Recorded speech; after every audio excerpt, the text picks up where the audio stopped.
Hola, ¿cómo están, queridos amigos? Ya estamos listos para una sección más del curso que estamos llevando, una clase más, gracias a nuestro Padre Eterno que nos permite estudiar juntos. Y pues bueno, vamos a ver la clase número 3 de Yeshua de Nazaret. Estamos estudiando paso a paso, poco a poco, lo que la verdad hay mucha información. Ustedes bien saben, tan solo los libros que hemos estado adjuntando en este curso para las investigaciones, para verificar la información, pues ya llevamos un poquito más de 10 y todavía los que faltan, hay muchísimo, muchísimo. Pero bueno, en esta parte vamos a estudiar, seguir a estudiar lo que es Yeshua de Nazaret. Y en esta parte va a estar muy interesante, de veras, va a estar muy interesante porque vamos a aprender, bueno, vamos a leer el objetivo para que ustedes lo puedan ver. Dice, analizaremos el significado de la palabra logos en la interpretación de Filón de Alejandría y su influencia en el capítulo 1 del Evangelio gnóstico de Juan. Y acuérdense que hemos hablado que Juan es un evangelio gnóstico, el autor es anónimo, de hecho hay ahora sí que tres autores diferentes en ese evangelio por el estilo de escritura, en fin, ya saben que en la filología pueden estudiar y verificar todo eso, y se ha llegado a esa conclusión de que es gnóstico y que por lo menos son tres autores los del Evangelio de Juan. Y también aquí, como dice, y su influencia en el capítulo 1, estamos hablando de Filón, en el Evangelio 1, capítulo 1 del Evangelio de Juan, dice, al presentar a Yeshua como un Dios encarnado. Quiero decirles que esta parte es de veras que es interesante que nosotros lo veamos eh, pues de una manera académica, con las ciencias bíblicas. No estamos buscando decir cosas que no, es una investigación, como ustedes bien saben, lo hacen. No estamos en contra de Yeshua o hablar mal de él, no, es simplemente estamos estudiando cómo es Yeshua. Hay una frase, ¿es Dios o es rabino? O son las dos cosas, Dios y rabino, o sea, ¿qué es? ¿De dónde viene toda esta doctrina? Y uno de los libros que más ha traído controversias en la cuestión del cristianismo y que está basado en el cristianismo es precisamente el libro del Evangelio de Juan. Ahorita vamos a terminar lo que estudiamos la clase pasada, referente, vimos pues, la manera en que se casaban, y sobre todo en el segundo templo, ya en el primer siglo, esta era común, todas las costumbres que ya vienen antiguamente, las costumbres que ya los israelitas tenían en cuanto a las bodas, en cuanto a lo que es cómo hacían el compromiso de matrimonio y cómo era todo ese proceso. Vamos a ver unos detalles, nada más unos par de minutos, y luego vamos a entrar con lo de Filón de Alejandría, que de veras está muy interesante lo que hoy vamos a estudiar juntos. Bien, déjenme.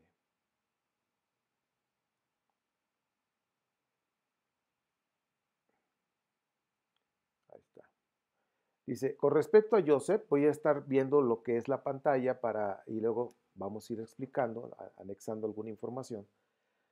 Dice, con respecto a José y Miriam, todo es una especulación. Fíjense, esto es interesante que nosotros lo veamos así. Todo es una especulación porque ¿de dónde sacaron, por ejemplo, los escritores que son anónimos, Lucas y Mateo? ¿De dónde sacaron tanta información? O sea, María o Miriam dejó información o lo anduvo diciendo, ¿no? Pues yo estaba así o asá. O sea, hay muchas dudas que de hecho los historiadores y los filólogos como que dicen esto no es congruente, no hay una coherencia en todo lo que se está diciendo. Pero por eso estoy diciendo que es una especulación, pues no hay manera de comprobar lo que dicen los autores anónimos. El problema está, perdón, el problema está precisamente en que, en que se toma las escrituras sagradas cristianas, porque para los cristianos El Nuevo Testamento o la Biblia cristiana son libros sagrados, así como es la Biblia cristiana, son libros sagrados. Y nosotros aquí en Ministerio 710 no estamos para hablar mal de los libros sagrados, sino hablar lo que es, ¿ok? Por eso siempre te pedimos de favor que verifiques toda la información. Entonces, si los libros sagrados para los cristianos, y lo toman, aquí viene el punto, lo toman como si fuera palabra de Dios, ese es un gran problema, ¿sí? Porque si no, así viene y así es, pero no se dan cuenta o no tienen o no quieren lo que es la crítica textual, ¿no? De checar realmente lo que está transmitiendo. Entonces, no hay manera de comprobar lo que está diciendo Lucas y Mateo con referente a Miriam y Joseph, y estos autores anónimos de Mateo y Lucas dice que son los únicos que tocan este tema. Y ya hemos hablado de que Mateo y Lucas empezaron precisamente tomando como referencia el Evangelio de Marcos, que fue el primero que se escribió. Lo tomaron como referencia para poder escribir lo suyo, pero ya después con algunas controversias con otros discípulos, eh, con Apolonio de Tiana, con sus discípulos, que pues Apolonio era un semidios y que fue procreado por un dios y que ese mismo dios encarnó en él y que Apolonio de Tiana hizo milagros, resucitó una niña, tenía discípulos, murió, resucitó, apareció a sus seguidores. Es decir, había una cuestión muy fuerte con respecto, pues eso acostumbraban precisamente en la cuestión judía. Ahora, bueno, perdón, en la cuestión griega, discúlpeme, me retiro, es en la cuestión griega, estaban acostumbrados precisamente a esas cuestiones de los semisdioses. Entonces, Apolonio, aunque nació en Turquía, pero era totalmente una filosofía griega muy respetada precisamente por los romanos, entonces había esa controversia y por eso fue que agregaron capítulo 1 y capítulo 2 de Lucas y Mateo, que ya están hablando de cómo fue procreado de una manera, por decir, sobrenatural, que no fue a través de la presencia de un esperma o del semen de Joseph, sino que fue de una manera espiritual, de una manera divina. Es decir, estaban llevando ya a Yeshua de una posición humana, lo hicieron a un lado y lo llevaron a una posición de semidios. Y el punto está que ya cuando lleguemos a hablar del Evangelio de Juan, llevaron a Yeshua a decir que, pues bueno, es un Dios, que Dios encarnó. Y como hoy en día se está estudiando precisamente, o se está en lo que es en el mesianismo moderno, que así le llamo yo, en el mesianismo moderno está la doctrina o está de moda de que Yahweh es Yeshua y Yeshua es Yahweh, de alguna manera que Dios encarnó en Yeshua y lo están llevando a un punto divino. ¿De dónde salió toda esa doctrina? Pues hace 2000 años precisamente ya existía ese pensamiento. Y pues como hoy en día hay separaciones, por no decir divisiones, con respecto a esto, pues fueron con respecto a Yeshua, de que uno dice, no, pues fue un ser humano engendrado por Dios y Miriam, otros no, fue un ser divino desde que fue procreado por Dios y es más, Dios encarnó. Entonces, esa es la doctrina. Dentro del mismo cristianismo hay diferentes tonalidades. El mismo cristianismo ha ido mutando y evolucionando a través de estos 2000 años. Entonces, pues prácticamente si nosotros vemos que la Biblia cristiana tiene por lo menos siete teologías diferentes para armar la tuya, la que tú quieras, al gusto, por eso vemos que ahora el mesianismo moderno también armó su teología basándose en los libros sagrados del cristianismo y usando ahora la Torá y, bueno, haciendo ahí una de chile, manteca y de dulce. Pero bueno, vamos a investigar, vamos a estar aquí viendo esta investigación y ustedes su propia investigación. Y dice aquí, los autores cargaron las tintas para elevar a Yeshua a un grado divino de un semidios, ¿sí? De acuerdo al pensamiento griego. Entonces, esta parte creo que ya queda claro con lo que les acabo de mostrar. Ahora, Miriam dice, estaba apartada legalmente para Joseph, de acuerdo al relato, ¿eh? O sea, yo tampoco, o sea, los historiadores tampoco, los que se han dedicado a estudiar de una manera más de tantos años, como uno de ellos es Antonio Piñero, que hay más autores que vamos a estar analizando, no hay una base que digan, pues es que hay información de Miriam de cuando era joven y todo, o sea, todo es una especulación, no hay una seguridad de nada. Entonces, de acuerdo al relato, dice que estaba apartada legalmente para Joseph, pero todavía no tenía la edad para ser entregada para la consumación del matrimonio porque no podía dar hijos, o sea, todavía no ovulaba, todavía no menstruaba, de acuerdo al relato, aclaración. Y pues, de acuerdo, y fíjense, había costumbres que cuando ya daban a la hija para que se casara y todavía la muchacha estaba joven, a lo mejor 13, 14 años, se piensa, se especula que de acuerdo a los midrash, ojo, a los midrash de los judíos, porque dicen que Rebeca pudo haber tenido, ahora sí que 14 años también, ¿no?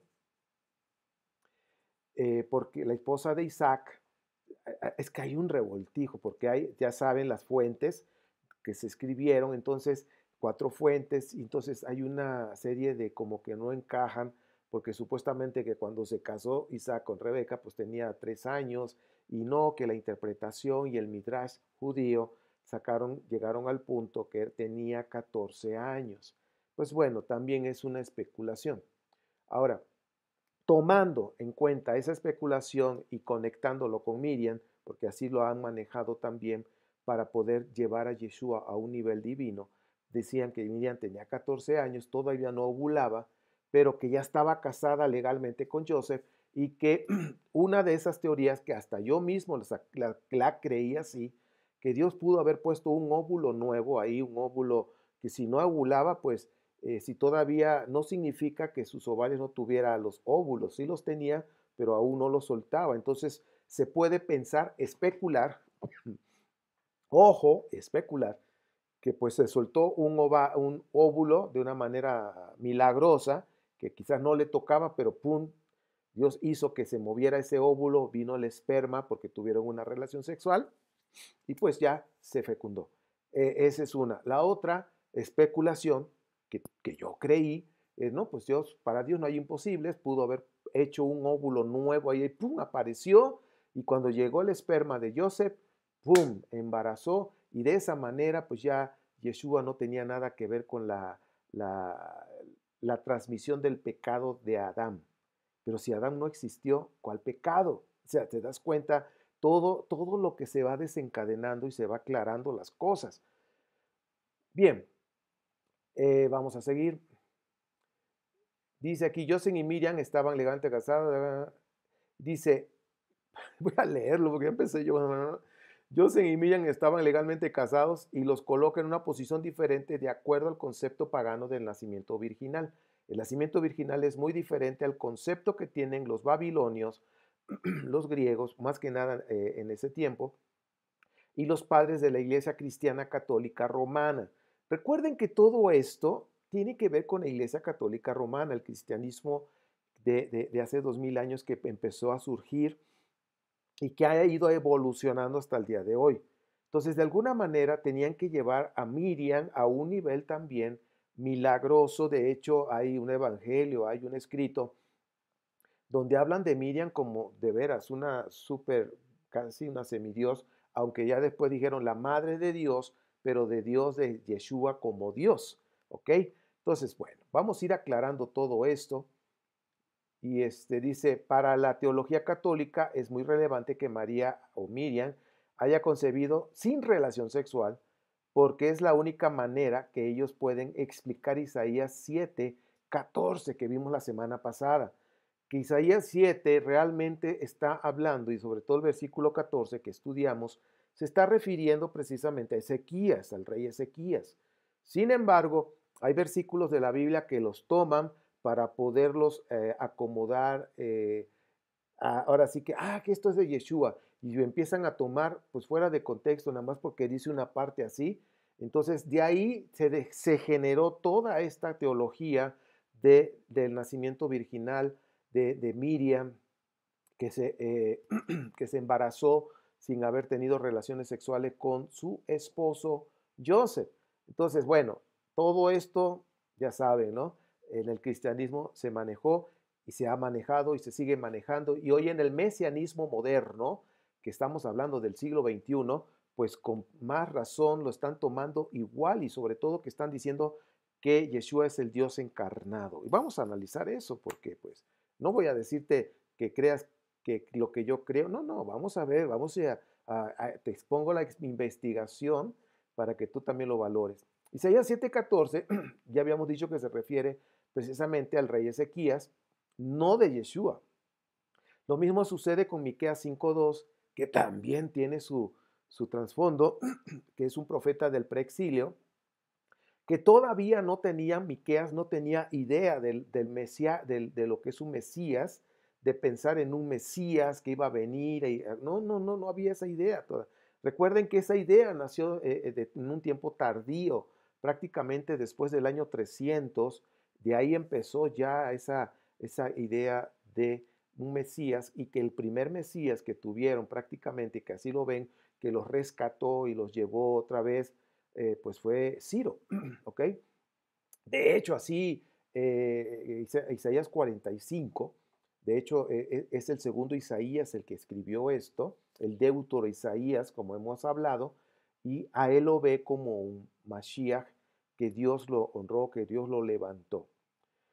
Y bueno, dice Miriam y Joseph era un matrimonio común en la tierra de Israel. Realmente no hay manera de comprobar que Miriam aún no ovulaba cuando quedó embarazada. Solo Mateo y Lucas lo escribieron y lo sabían, porque nadie comenta eso, solamente ellos.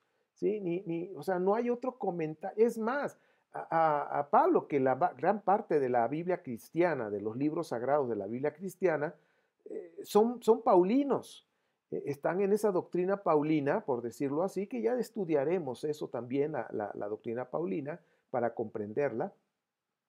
Y pues Pablo no, simplemente veía al Mesías, que él creía en Yeshua como un hombre, un Mesías. Ya él lo tomó una parte ya como un ser divino. ¿Por qué divino? Porque resucitó con un cuerpo inmortal, de acuerdo a los relatos de la Biblia cristiana. ¿Sí? Entonces, al resucitar con un cuerpo inmortal, pues eso lo hace un ser divino, no que sea Dios, Yahvé o Yud Het Bat Hei, no está hablando de eso, sino que si Dios es eterno, no muere, ¿sí? Ya, o sea que él no tiene principio ni fin. Dicen, Yeshua no tiene principio ni fin. O sea, darse cuenta cómo están poniendo las mismas características del rey del universo. Y eso, pues, eso hay que tener cuidado, ¿ok? O son dos dioses, o como dice el mesianismo moderno, ¿sí? Que dicen que Yahweh es Yeshua y Yeshua es Yahvé o Yahweh. Ahí está el asunto. Bueno, seguimos. Bien, Isaías 7:14, entonces ya dijimos que no se refiere precisamente a, a lo que es a Yeshua, se refiere a Ezequías. Desde el punto de vista del judaísmo del segundo templo, una alma, como lo dice en hebreo Isaías 7:14, dice, no sale embarazada en su primer relación sexual. O sea, de acuerdo al Talmud, a todo lo que han escrito los sabios judíos, en el Sotá 7:17a y en el Génesis Rabá 8:9, o sea, dice que una alma o una mujer que nunca ha ovulado no puede salir embarazada en su primer relación sexual. Es por eso que esperaban que la muchacha tuviera, por decir, ya se casaban legalmente, ya eran marido y mujer, pero todavía no se iba a vivir con el marido, todavía no tenían relaciones, aunque ya era su esposa legalmente. Se iba el muchacho a preparar todo para después venir y a llevársela otra vez. Y de eso han tomado igualmente con Yeshua, porque va a regresar y todas esas cuestiones. De eso se tomó de las bodas de Canaán, de las bodas judías. Bien, entonces por eso tenían a la muchacha, mientras el muchacho, aunque no estuviera ovulando, mientras el muchacho preparaba todo para llevarse a su esposa, pensaban que más o menos en un rango de un año, en ese tiempo ya podía empezar a ovular. Entonces ya ahora sí que se fuera con su marido cuando viniera por ella, para que ella pudiera quedar embarazada en esa relación sexual que tuvieran como esposos. ¿Por qué? Porque la mujer sabía que tenía esa bendición de procrear, traer vida. Bueno, todo esto así lo maneja en el judaísmo. El relato de los evangelios muestra un milagro que es contra la naturaleza. ¿Por qué? Porque pues todavía no ovulaba y pues salió embarazada. Dice, porque mira, salió embarazada porque Joseph sí tenía la semilla. O sea, el problema no era Joseph. Joseph tenía esperma. Sin embargo, lo que no había era un óvulo, de acuerdo al relato de los evangelios. Repito, no hay seguridad que esto haya sido. Sin embargo, lo estamos analizando. Dice, pero ella no tenía óvulo y nos dio a entender que fue criado ese óvulo, como yo les dije hace un momento, que yo también creía eso. Dice, por otro lado, muestran que no fue necesario el esperma de Joseph. O sea, sobre todo los católicos muestran que no necesitaban a Joseph, ¿ok? Dice, en la concepción del Mesías tenía que estar presente la simiente, es decir, para que fuera descendiente de David de acuerdo a los escritos antiguos, tenía que ser a través de un esperma, porque descendencia viene de esa base, de esa raíz del esperma, para poder ser declarado por el Eterno, por Dios, como Mesías de Israel, que esto viene Mateo 1:16. Ahora, este principio mesiánico en la teología judía nos muestra que sería engendrado de una manera natural como un ser humano. Ahora, para ser Mesías, para poder ser coronado como rey, pues necesita ser ungido. Nunca fue coronado como rey. Fue ungido de acuerdo al relato de Hechos, que Yeshua fue ungido por el Espíritu para hacer el bien, es decir, como profeta, pero no como rey. No ha sido ungido como rey, nunca fue ungido como rey. Fue ungido, es un Mesías, es una persona ungida, de acuerdo al relato, para hacer el bien, como dice el libro de los Hechos. Bien, seguimos aprendiendo. Dice, si Miriam hubiera sido una betulá o una virgen, o sea que pues ya ovulaba, dice, no necesitaba el milagro de la ovulación y Yeshua hubiera estado sujeto a la naturaleza caída de Adán y no podría estar en condiciones de ser el redentor de Israel y del mundo. O sea, esto es de acuerdo al cristianismo. Te estoy platicando de acuerdo al cristianismo. Por eso decían, tiene que haber sido engendrado de una manera sobrenatural. Porque si vamos a pensar que estos son los ovarios de Miriam, y de aquí sale, ¡pum!, suelta un óvulo, significa que está saliendo de su mismo cuerpo, ¿sí?, que viene de la generación de Adán y Eva, de esa generación de pecado. Entonces hubiera sido engendrado en pecado, porque la que transmite el pecado, de acuerdo a la teología, ojo, de acuerdo a la teología judía, la que transmite el pecado es la mujer, ¿sí? En pecado me concibió mi madre, dice David, ¿ok? Pero aquí viene el asunto. Dice, si Adán y Eva no existieron, porque Adán y Eva era una parábola mitológica, hay mucha mitología, una parábola mitológica sobre la creación de la humanidad. Si ellos no existieron, entonces, ¿esto de dónde sale? ¿Cómo? Por supuesto, son de los escritos tardíos, donde está sabiduría, Baruch, todos ellos hablan incluso hablan hasta del diablo, porque ya cambió ahí empieza a tomar como que otro sentido ya el personaje, darle como un personaje ya, una identidad a esa palabra de Hasatán. Entonces, son escritos tardíos, es decir, que después del año 300, tanto escritos apocalípticos y mesiánicos fueron de ese año. Entonces, del año 300 menos 300 al 300 después de Cristo, pues estamos hablando de toda esa época, aproximadamente 600 años, que salieron todas esas doctrinas, no antes, ni durante el exilio, ni antes del exilio, fue después del exilio, ¿ok? Entonces, si Adán y Eva son una parábola mitológica, entonces, ¿cuál pecado se transmite? Entonces te das cuenta cómo se están armando las doctrinas para poder justificar. Entonces, de alguna manera, tenían que justificar que Yeshua no tenía nada que ver con la descendencia de Adán, para que él fuera ese segundo Adán, como lo maneja Pablo, ese segundo Adán que vino a dar vida, y el primer Adán dio muerte. Entonces, esa es una teología, ¿sí? Una teología que todos compramos, que todos bueno, yo no digo que todos, no sé tú, pero yo sí compré esa teología, así me la enseñaron, yo la creí, la prediqué y la enseñé por muchos años, pero cuando uno empieza ya a investigar realmente el pensamiento, cómo eran antes, todo, te das cuenta que las cosas no son así, cambian. Descubrir la verdad evita fundar tu fe en una fantasía religiosa. Yo no había descubierto la verdad y cuando la descubrí me di cuenta que había fundado mi fe en una fantasía religiosa. Entonces, vamos a ir avanzando con todo esto. Bien.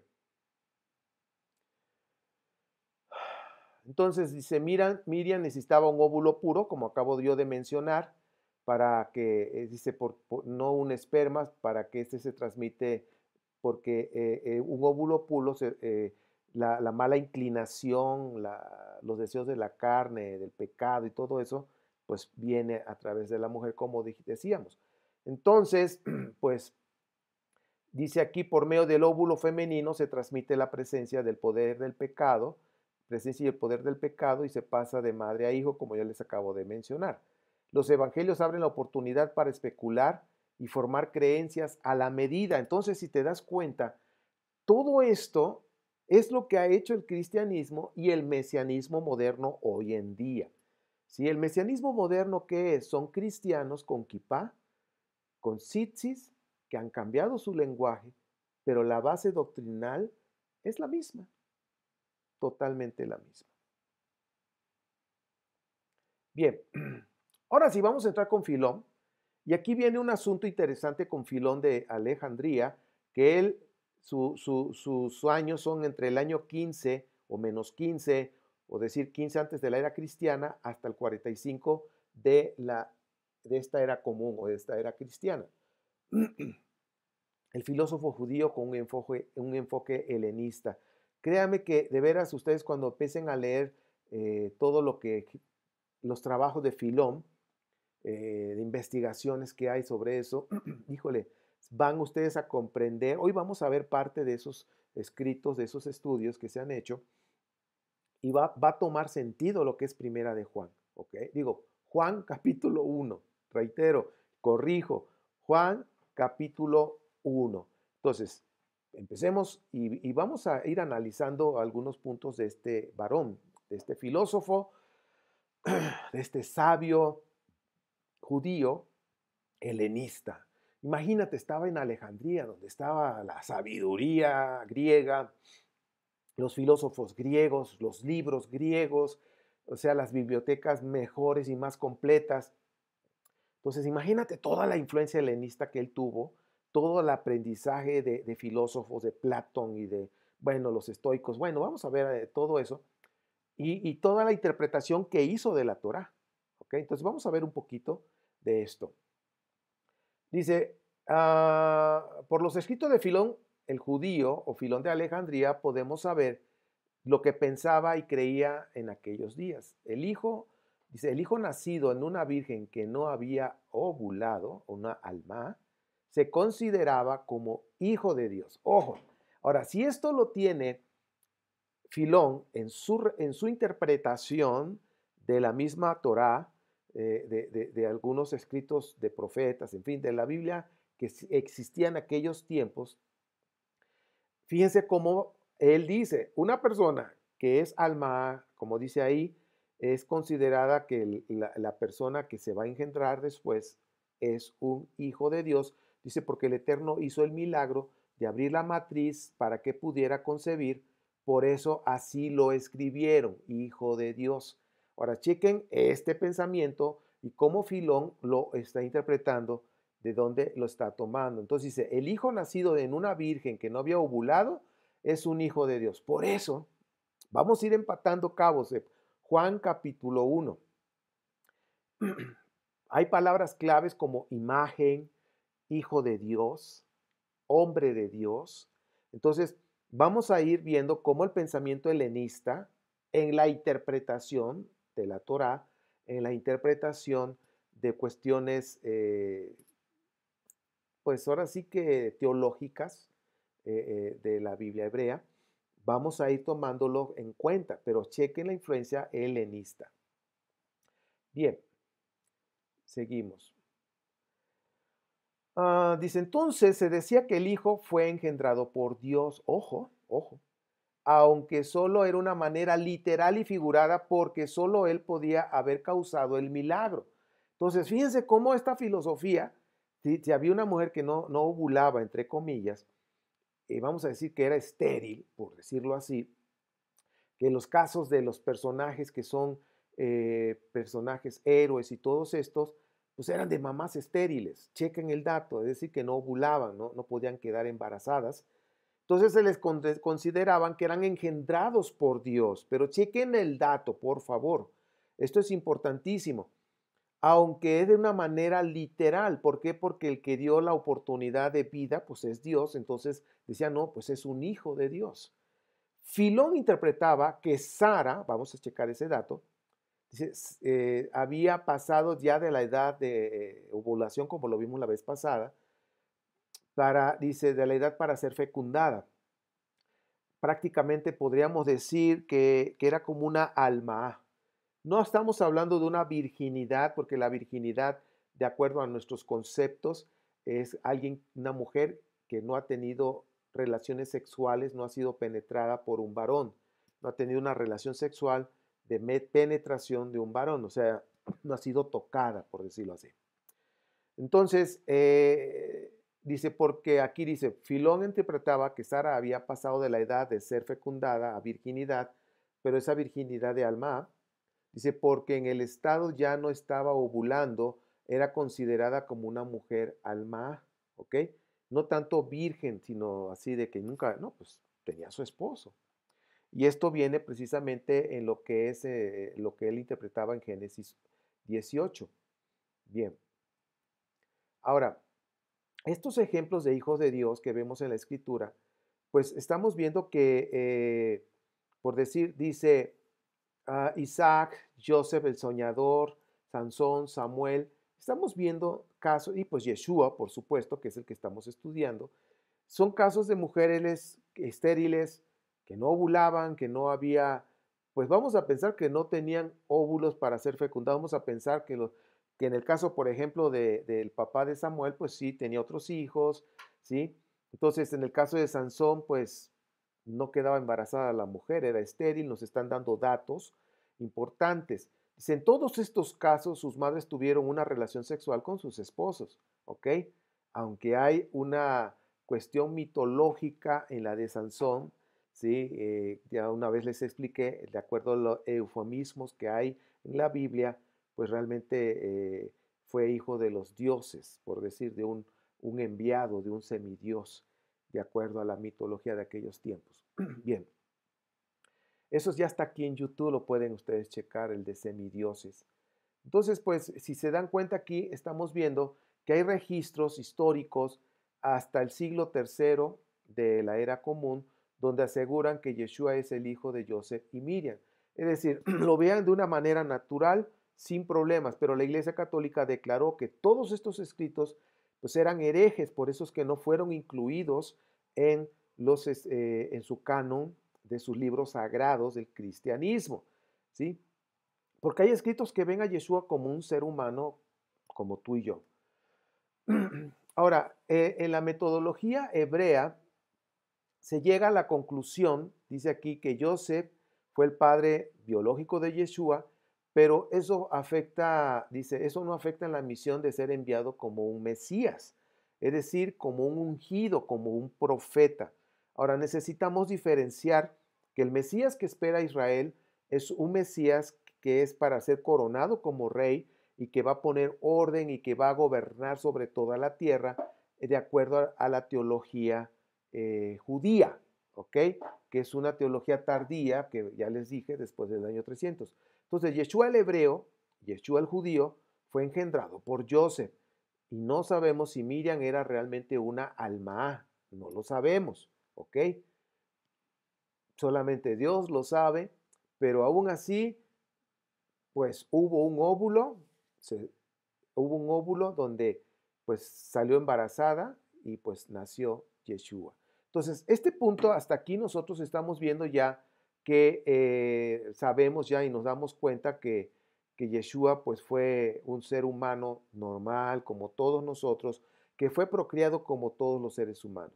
Ahora, si en el año 100 de esta era común no se hubiera agregado el capítulo 1 y 2 que agregaron Mateo y Lucas, como que en una interpolación agregaron a su original, ¿qué pensamiento tendrías tú con respecto a la concepción de Yeshua? ¿Su concepción habría sido como el profeta Moshe, que fue de una manera normal como todos los seres humanos? Entonces, Deuteronomio 18, 14 al 20 habla, de acuerdo al escrito deuteronomista, que ya saben cuándo se escribió, que iba a venir otro profeta como Moshe, que estaría hablando pues precisamente de la Torá y de todos los escritos que se estaban entregando precisamente después del exilio. Ahora, después hubo otros profetas que estuvieron hablando y todo, pero al decir como Moshe, ¿de qué está hablando? Si Moshe, que relata o que nos muestra precisamente el libro de Deuteronomio, que de ahí empezó a hablar que esas leyes se las pusieron alrededor de Moshe, de ese personaje, y de ahí se agregó y se compiló y se hizo el libro de Éxodo, todo un libro para hablar de un personaje llamado Moshe. Pero Moshe no existió tal como dice el relato, ¿sí? Moshe sí existió, pero de otra forma, de otra manera, ¿ok? Que ya lo hemos estudiado. ¿Okay? Vamos a seguir. Ahora vamos a ver el logos. Ya vimos lo que significa ser hijo de Dios. Significa que una mujer que era estéril y de repente, ¡pum!, sale embarazada. Entonces, en la creencia de aquellos tiempos decían que ese hijo era un hijo de Dios de manera literal nada más, porque Dios permitió que se abriera y pudiera quedar embarazada. Entonces le daban el mérito a Dios, pero no es porque Él lo hubiera engendrado directamente. ¿Ok? Pues ahí viene el problema. Cuando desconocemos esto, en ese pensamiento, como lo veían, pues ahí viene el asunto de las doctrinas donde piensan que Yeshua realmente fue engendrado por Dios y era un semidios y que Dios se encarnó en él. Entonces, pues bueno. Ahora vamos a ver el logos. El logos también, de acuerdo a la perspectiva de este filósofo que tuvo una gran influencia en su tiempo, de veras, este pensador, este filósofo, este sabio judío, pero que tenía raíces helenistas, que hizo ahí una pequeña mezcla. El logos, según Filón, dice, la concepción de logos, punto capital de la exégesis de Filón, no es coherente ni unitaria. En ella se conjugan ideas griegas y judías, dice, de las más diversas concepciones doctrinales. Ahora, imagínate en este análisis acerca de Filón, es una mezcla tanto del judaísmo como del pensamiento filosófico griego. Entonces, vamos a ver cómo esto viene a influir. Y tan solo el capítulo 1, versículo 1, que estoy aquí en la pantalla, está en la versión Jerusalén 1975.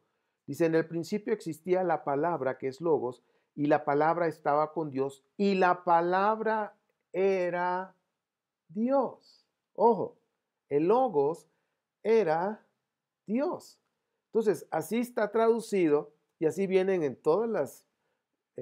las Biblias cristianas, ¿sí? Entonces, esta porción, como dice aquí, una porción gnóstica del autor anónimo del Evangelio de Juan, reinterpreta a Yeshua como Dios y funda la doctrina de un Dios encarnado conforme a la filosofía griega y que el cristianismo abrazó. Entonces, estamos viendo que este escritor anónimo tuvo una gran influencia precisamente de Filón de Alejandría. Cuando estamos hablando lo que es el Logos, hay una gran influencia. Vamos a analizar todo esto.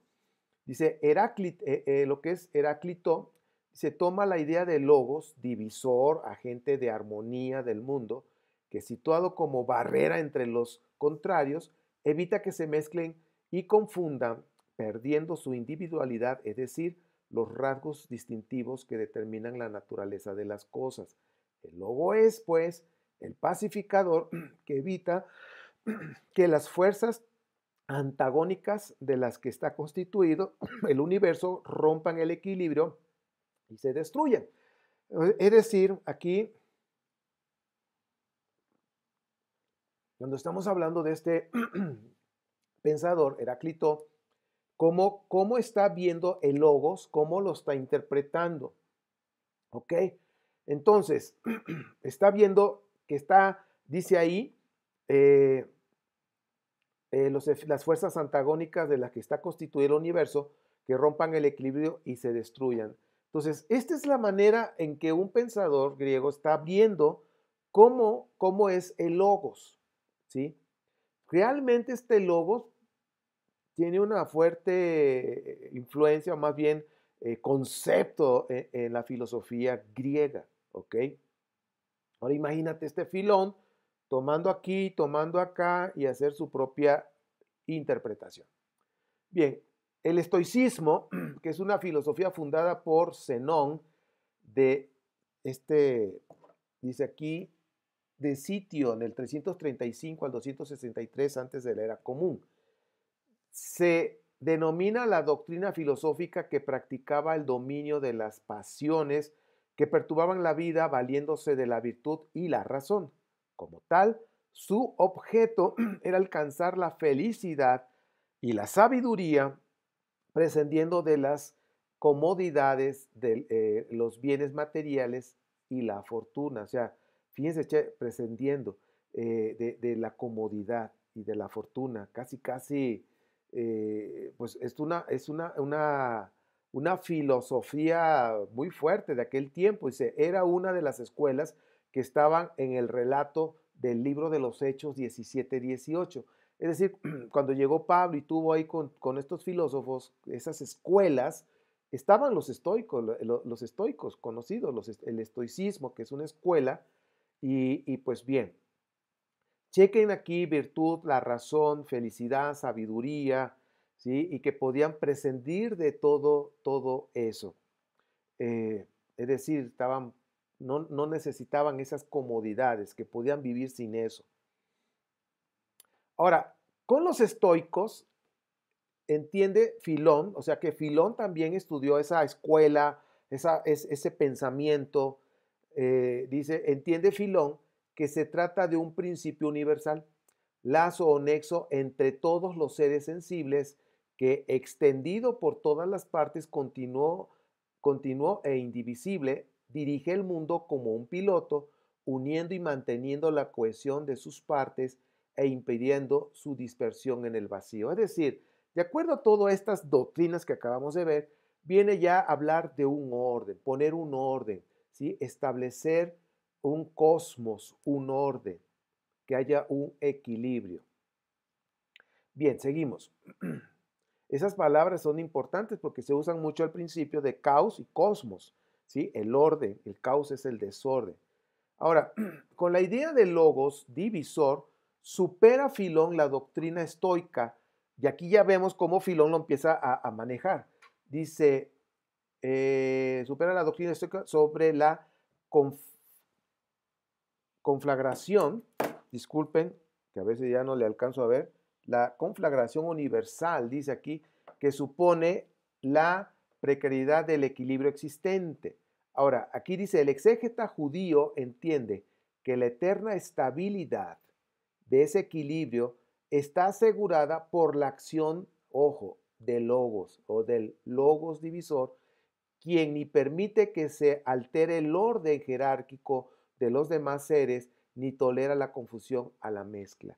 Es decir, prácticamente ya aquí nos está mostrando, de acuerdo a estas doctrinas, ya vimos dos, y luego ahora cómo Filón lo empieza a mantener, cómo lo interpreta y cómo lo expone él ya en su pensamiento, en su interpretación, está hablando de ese logos, ya la acción de un logos que va a traer precisamente un orden, que no va a permitir mezclas, que no va a permitir confusión. O sea, ya viene algo que ya empieza a actuar, el logos.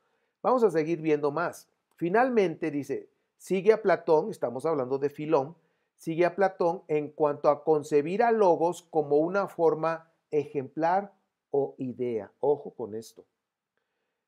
Dice una idea, perfecta, idéntica siempre en sí misma. A partir de esa concepción, la presenta como el modelo mental o ideal de este mundo sensible, paradigma concebido por Dios, compuesto por las formas ejemplares, vale decir, como pensamiento divino puro. Es decir, que el logos, en algún momento lo expliqué hace tiempo, hace como casi 2 años, que el logos que estamos leyendo en primera de Juan, en Juan capítulo 1:1, ese logos, de acuerdo a la interpretación de Filón, está hablando que ese logos pero fíjense, ya aquí hay una influencia, ¿sí? Que va a poner orden, como los demás filósofos, que va a poner un orden, va a haber una estabilidad, que de ese desorden va a traer un cosmos, un orden, ok.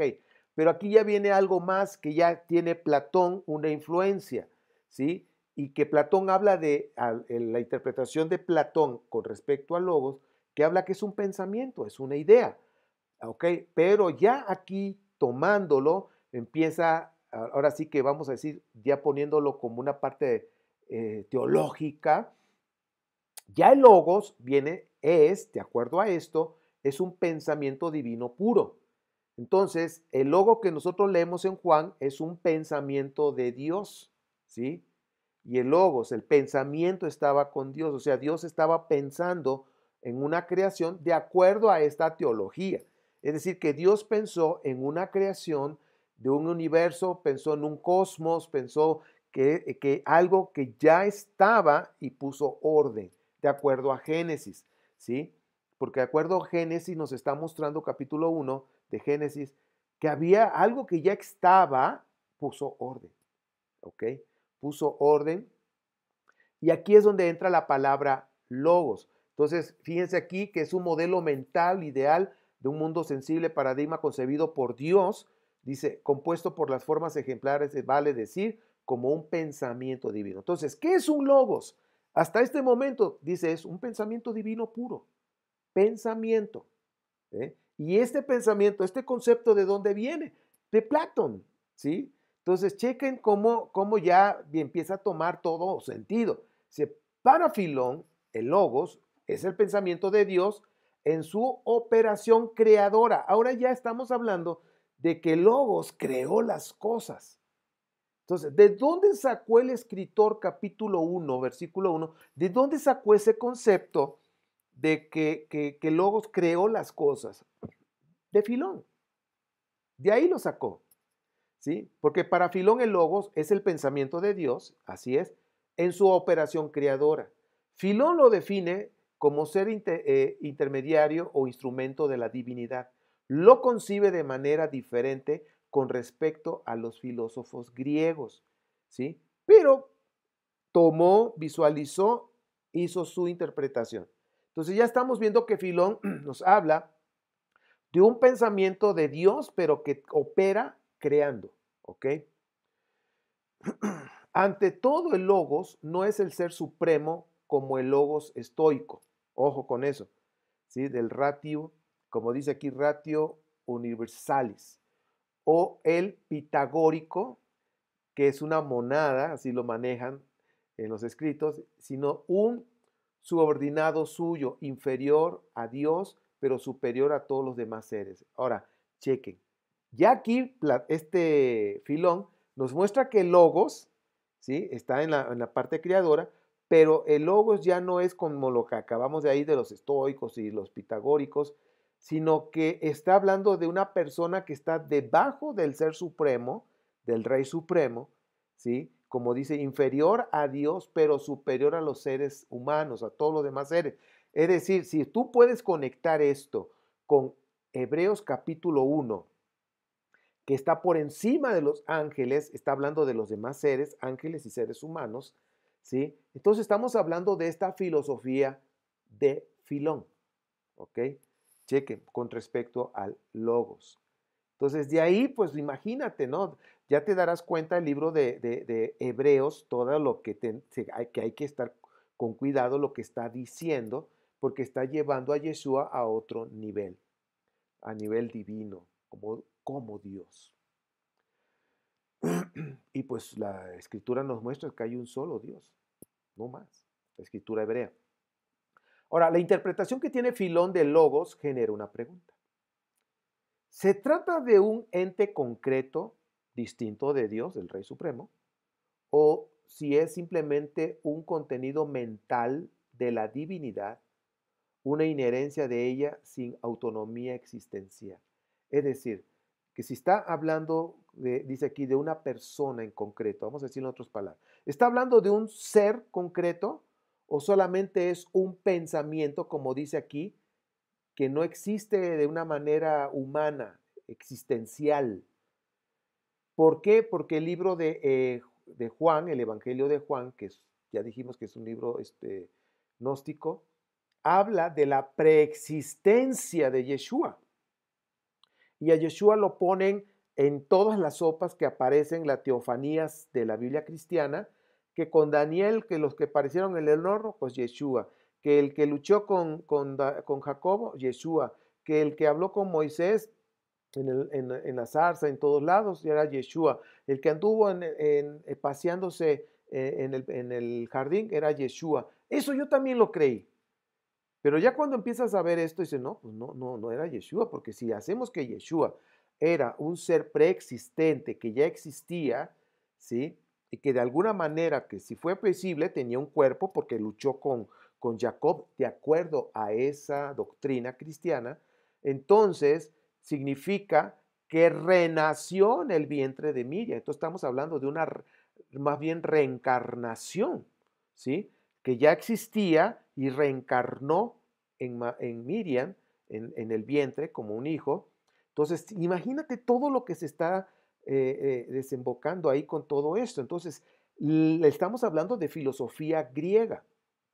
Entonces, aquí viene la pregunta, de acuerdo a lo que Filón nos muestra, o era un pensamiento nada más, o era un pensamiento pero no tenía cuerpo, algo que no existía, o era simplemente, como dice aquí, era un ser que existía, un ente. Dice, ¿se trata de un ente concreto distinto a Dios? ¿O era simplemente un pensamiento que no tenía eh, solidez, no tenía forma humana, nada? Nada más era un pensamiento. Entonces, seguimos avanzando para ir resolviendo todo esto. El logos es nada más la palabra, fíjense aquí cómo lo estaban considerando, es la palabra de Dios, o sea, es el pensamiento de Dios, pero se convierte en una palabra de Dios, dice, que es revelada al hombre piadoso y conservada en su espíritu. O sea, cuando Dios revela, como estamos hablando, el rema que se usaba antes, ¿sí? Es el logos, que es un pensamiento de Dios, pero cuando Él lo revela al ser humano y se guarda en el corazón, vamos a decir, en el espíritu de esa persona, se convierte en una palabra de Dios. Estos son pensamientos de cómo lo veían antiguamente. Estamos analizando a Filón. Existe un logos interior que se llama el logos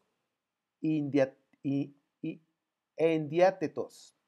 Consiste en pensamientos encerrados en la intimidad del alma, y un logos exterior es el logo proporicos, que es el pensamiento expresado por la palabra. O sea, hay algo que está dentro, pero cuando ya se expresa por ese pensamiento, ya sale, es expresado a través de una palabra. Entonces, por eso, si es un pensamiento de Dios y sale, entonces se convierte en una palabra de Dios. Pensamiento de Dios, palabra de Dios. Así es como ellos lo concibieron. Entonces ellos, cuando un profeta hablaba y dice, así dice el Señor, él, de acuerdo a esos conceptos judíos, es que había un pensamiento en Dios que lo ponía en el interior de esa persona, en este caso un profeta, y que cuando ese profeta lo expresaba, se convertía en palabra de Dios. Es decir, el pensamiento de Dios llegaba al interior y cuando lo expresaba se convertía en palabra de Dios. Entonces, así es el pensamiento, así es como ellos lo veían con respecto a la palabra. Entonces, cuando sale, dice al exterior, dice que es el pensamiento expresado por la palabra. Ahora, el logo divino revelado al sabio es el conjunto de pensamientos filosóficos impresos en ella. Estos pensamientos más las plegarias que ellos le inspiran constituyen el culto divino. Es decir, todo esto es lo que se forma como un culto, una manera de adorar a Dios. Y mediante el logos, pronunciando el sabio, pronunciado, dice, pronunciado el sabio puede a su vez transmitir a otros las doctrinas relativas a Dios y al y al culto, perdón, y al culto del supremo ser. Entonces, si te das cuenta, todo eso que te estoy platicando, ya ahora estamos entendiendo de dónde saca. Esto es palabra de Dios. ¿Por qué? Porque la persona dice, no, es que Dios me reveló esto, su pensamiento me lo reveló, yo lo estoy diciendo y cuando ese pensamiento que lo puso en mi interior, esa impresión en mi interior, y cuando yo le doy fonética, cuando yo lo expreso, se convierte en palabra de Dios. Entonces, de ahí viene ese origen de esta es la palabra de Dios, ¿sí? ¿Por qué? Porque todos creen que Dios les reveló lo que él tenía en su mente y que ellos lo dijeron y se escribió. Por eso ahora está esa etiqueta que ha traído mucho daño en las creencias. Dice, esta es palabra de Dios. ¿Ok? Bueno, ya estamos entendiendo de dónde viene toda esta cuestión.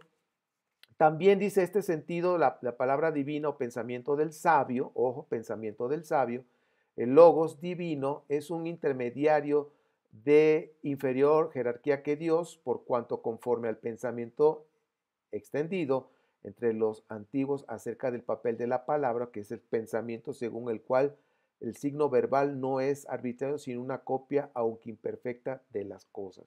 Entonces, estamos hablando de que ya en el pensamiento judío también estaban pensando que los sabios cuando tenían una palabra, que ellos pensaban que era Dios, pues poniendo esa idea en su interior, ellos lo expresan y se convierte en una palabra de Dios.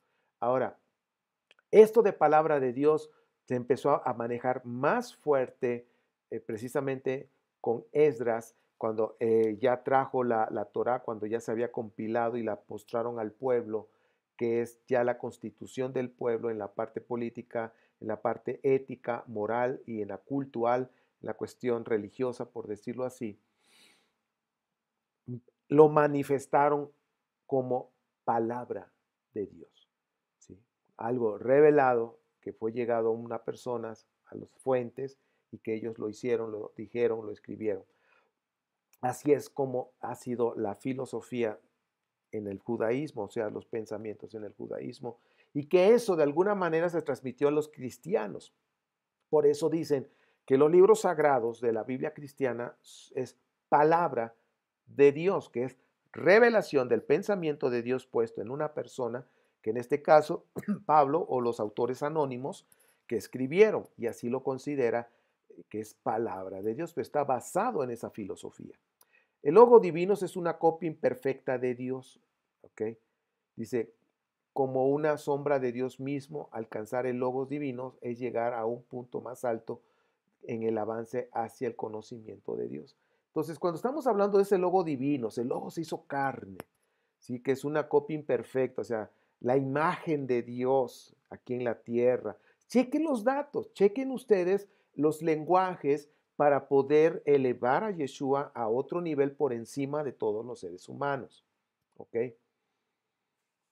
Génesis ofrece dos versiones, y ya vamos a ir cerrando la clase, dos versiones sobre la creación del hombre.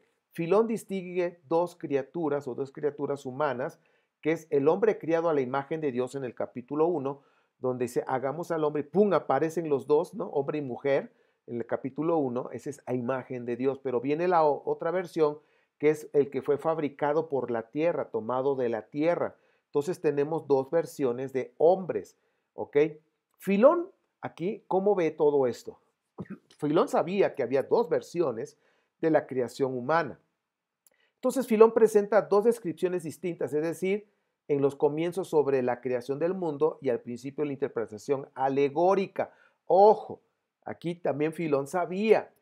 Filón era un sabio, sabía que lo que venía en la Torá, capítulo 1, ¿sí? Génesis, Bereshit, es algo alegórico, ¿ok?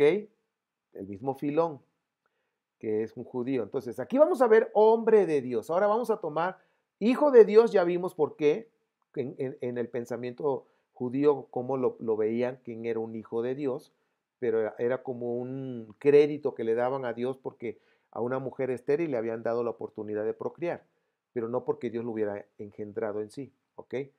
Sin embargo, los griegos pensaban que Dios sí lo había engendrado. Los griegos, los judíos no. Bien, eso es hijo de Dios. Pero ahora vamos a hablar de hombre de Dios y tiene que ver con la interpretación de Génesis 1 y Génesis 2, de las dos formas que se hicieron los hombres, y que son dos formas diferentes. El hombre de Dios, concepto común, dice, es identificado con la inteligencia del hombre, que como un guía del alma ocupa el microcosmo humano, la posición propia de Dios en el macrocosmo. El hombre fabricado de tierra es una criatura de naturaleza sensible, cualitativa, compuesta de cuerpo, alma, que es masculino o femenino. O sea, está dándonos esta diferencia de lo que es un hombre de Dios, el hombre de Dios, el que es imagen de Dios y el que es fabricado por la tierra. Ahora, el concepto que Filón tiene con respecto a esto, el hombre de Dios es opuesto, lo escribe de una forma ejemplar como un género, carente de determinaciones específicas tales como la masculinidad o la feminidad, como un sello aprensible, solo intelectualmente incorpóreo e incorruptible. El hombre hecho según la imagen de Dios ya no es presentado como la inteligencia o elemento superior del alma humana, sino como la forma ejemplar o paradigma de los hombres terrestres. Entonces, estamos ya hablando, chequen ustedes cómo todas estas expresiones son filosóficas, ¿ok? Pero debemos nosotros comprender para entender qué es lo que el escritor de Juan, el anónimo, que con esto nos demuestra que ese escritor anónimo era una persona preparada. No era cualquier pelele, como decimos, papanatas o... No, no, era una persona, como decimos, leída. Era una persona que leía y, como nos damos cuenta, conocía muy bien la filosofía, el pensamiento de Filón y de Platón y de otros filósofos griegos, ¿sí?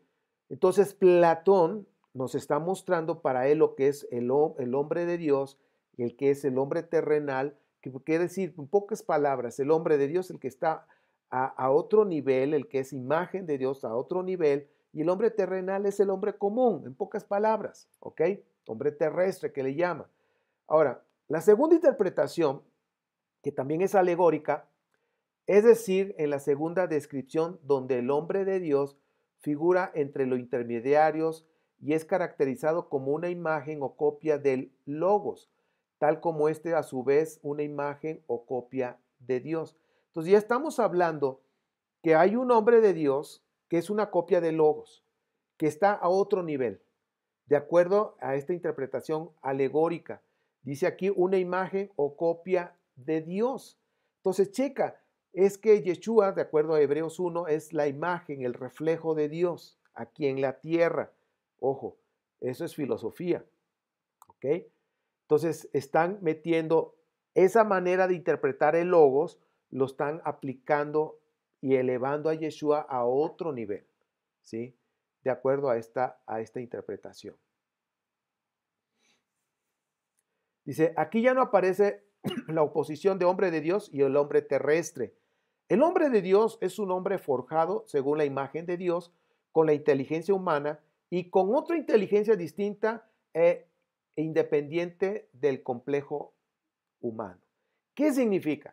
Que el hombre de Dios, que está relacionado con el logos, es un hombre que tiene inteligencia humana, como todos los seres humanos, más, tiene un plus, inteligencia, ¿sí? Que los demás seres humanos no tienen, ¿ok? Como dice aquí, distinta e independiente del complejo humano. O sea, tiene otra inteligencia distinta que lo hace diferente y superior a los demás seres humanos. Entonces, antes de ver la bibliografía, te das cuenta hasta este punto que hemos analizado un poquito de lo que la manera de interpretar de Filón y que cómo todo viene desde Génesis y realmente Filón tiene una interpretación del libro de Génesis, ¿sí? Él da su interpretación, su midrash, por decirlo así, su perspectiva de cómo él lo entiende del Génesis. Ahora, ya tan solo estamos viendo ahorita un capítulo, el capítulo 1 y el capítulo 2 de Génesis, en cómo se interpreta de acuerdo al logos, y de esto cómo se llevó a este escritor, que vuelvo a repetir, tiene sus méritos, era una persona preparada, era una persona leída, pero que en su escrito puso la interpretación de Filón. Significa que leía a Filón, ¿ok? Con respecto al logos, pero un logos divino, un logos elevado, con o sea, que era un ser humano, pero que era un superdotado, súper diferente a los demás humanos, y así lo manifiestan los libros sagrados cristianos, sobre todo los evangelios.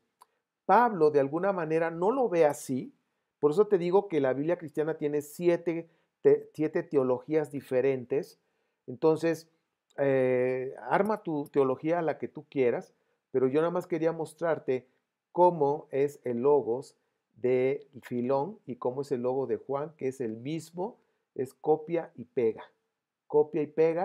totalmente igual en la base, la estructura, y sobre todo ya cuando aquí este Juan, el anónimo del que escribió Evangelio, cuando ya nos habla y nos muestra que es un Dios encarnado, o sea, el Dios se encarnó en él, ¡wow! Entonces, pues, tan solo Leshma viene, estamos hablando de que es Yahweh, es Yeshua, Yeshua es Yahweh o Yahvé. O sea, ¿cómo? ¿Cómo está esto? ¿En qué se basa? En estas filosofías que acabamos de ver, precisamente. Entonces, hasta aquí ya nos dimos cuenta que Yeshua fue un ser humano, como tú y yo, que amó a Dios con todo su ser, sí, de acuerdo a los relatos, que lo que él enseñó fue amar a Dios, practicar los consejos de la Torá. Él reconocía que había un solo Dios, el Shema, siempre lo estuvo diciendo, ¿sí? El único Dios. Sin embargo, la reinterpretación de Marcos, la reinterpretación de Lucas, de Mateo y de Juan, la reinterpretación de Pablo, ¿sí? En cuanto a Yeshua de Nazaret, pues ya lo llevan a otro nivel más allá de lo que fue realmente Yeshua. Pues bueno, vamos a ver lo que es la bibliografía. A ver. La Biblia del Peregrino, porque a mí en lo personal me ayuda mucho los comentarios que hace Luis Alonso Choquel, muy puntuales. Hay unos escritos, investigaciones de Filón de Alejandría, obra completa de José Treviño, la Génesis de Marta Leso y el Sominis de Sofía Torayas. También estuve con la Biblia Peshita, la BIN 2019, la Biblia NBI y la Biblia Jerusalén 1975, apoyándome, checando, viendo, en fin. Pues bueno, esta es la parte final de esta enseñanza que hoy vimos, que estuvimos analizando prácticamente el logos, que ese fue el centro de la enseñanza, de dónde viene el logos, cómo lo interpretaban el Filón de Alejandría, que de ahí fue tomado para escribir el capítulo 1 del libro de Juan. Pues bueno, gracias a nuestro Padre Eterno que nos permite estudiar y entender. Y recuerda, descubrir la verdad evita fundar la fe en fantasías religiosas. Por favor, verifica toda la información a través de una investigación para que saques tu propia conclusión. Si el Eterno lo permite, nos veremos en la próxima clase. Shalom, shalom.